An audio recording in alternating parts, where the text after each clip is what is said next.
My name is Tim Eakins, and I've been building this Polynesian outrigger sailing canoe for the past 5 months. And it's also called a waka ama in Polynesian. And why don't I give you a tour of it. So the basic idea of an outrigger canoe is similar to what you would think of training wheels on a little kid's bike. And essentially, if a canoe is relatively unstable on the water, if you put a big float out, all of a sudden it's like a training wheel.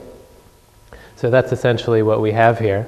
We have the canoe, and on the other side, which used to just be a log, performs that act of a float or sort of a training wheel. And that's the basic idea.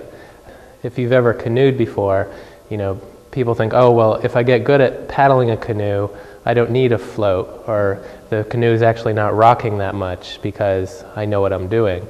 But when you put a sail on the boat, all of a sudden you have this huge lever arm twisting on the boat, so you could start to see the importance of having a float on it if you have a big sail. The reason for using a canoe over, you would imagine, say, a sailboat. The thing is, when you're out on the water, you don't always have wind.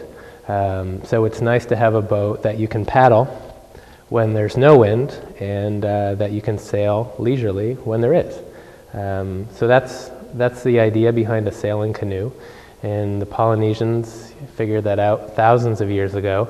I didn't figure that out till late August, when I was coming up with this idea of sailing a boat from Windsor down around the Statue of Liberty and back.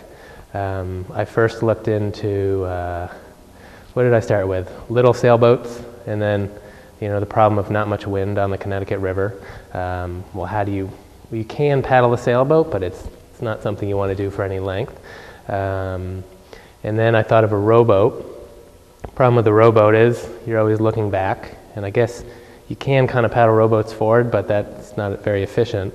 So this idea, or this need, came forward of a boat that I could paddle when there wasn't any wind, and I could sail when there was. And looking on the internet, I was looking at boats and came across outrigger sailing canoes. And as I said, for the past 5 months or so, I've been building it. Back in August, when I was sort of trying to formulate what was going on with the boat, I needed the float, or sort of the outrigger. And the idea that I had was to take a log and carve it out, and design something, because that's essentially what the Polynesians did. So what I did was, I went down to the Connecticut River, and I spent a few days, paddling around, looking for, if you go down to the river, you'll see there's a lot of poplar trees that have fallen over, and they sort of hang out over the water. And they look like these, I don't know, woolly mammoth tusks or something, out there on the water. And because they're all stone gray because of all the sun bleaching them. So I spent a few days. I wanted something that had a nice curve to it and was relatively straight. And that took a while, because I'd see something I thought was good, and I'd, go beach the canoe, and I'd go look at it, and it turns out it was not going to work. So finally, I found a tree that fell over that had a part of it, like a chunk, that it seemed like it was good. So I sawed that off, and that was about a 13 or 14 foot section, and it was really, really heavy, and not something you'd really want to carry.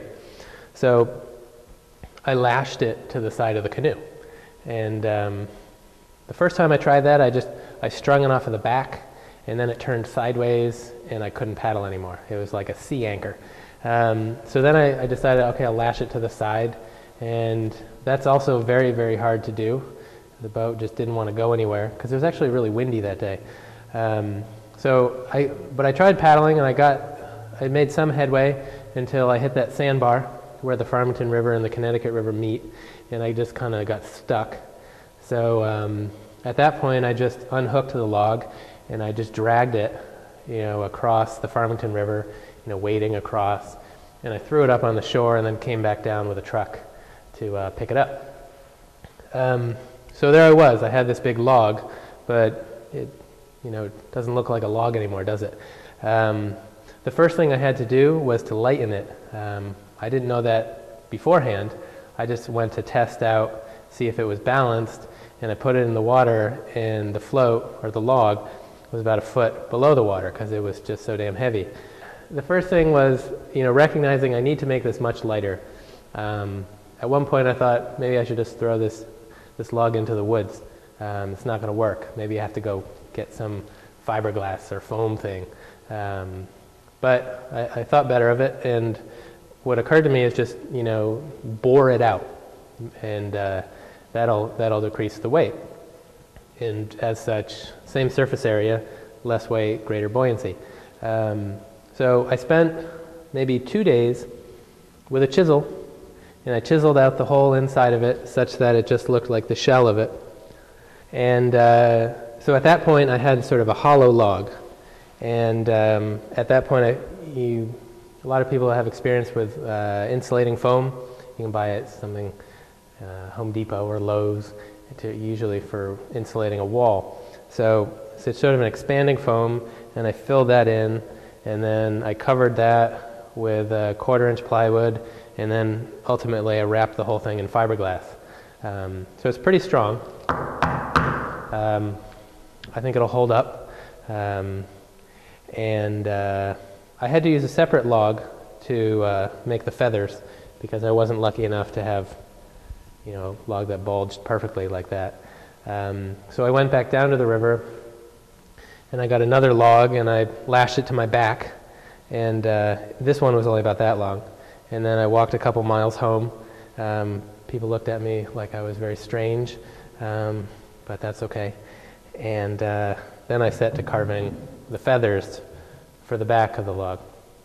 If you couldn't tell right now, the sort of a bird theme for the outrigger. And it turns out that's actually a common thing for the outrigger to be styled after a bird, because if you're in enough wind, the outrigger will actually lift out of the water, and it looks like it's flying. So this idea of it being a bird became very natural to people making these canoes. And then I designed these stylized brackets that are sort of 3 crescent moons that intersect, and they work well to secure the outrigger to the boat. So anyone who's been on a sailboat with a tiller has an intimate sense of how a rudder works. And essentially you're just deflecting water off either way, and then the boat turns. On a Polynesian style boat, you have a steering oar, which works just like a rowboat, same kind of oar, and you put an oar lock on, and you maneuver the boat by turning that oar.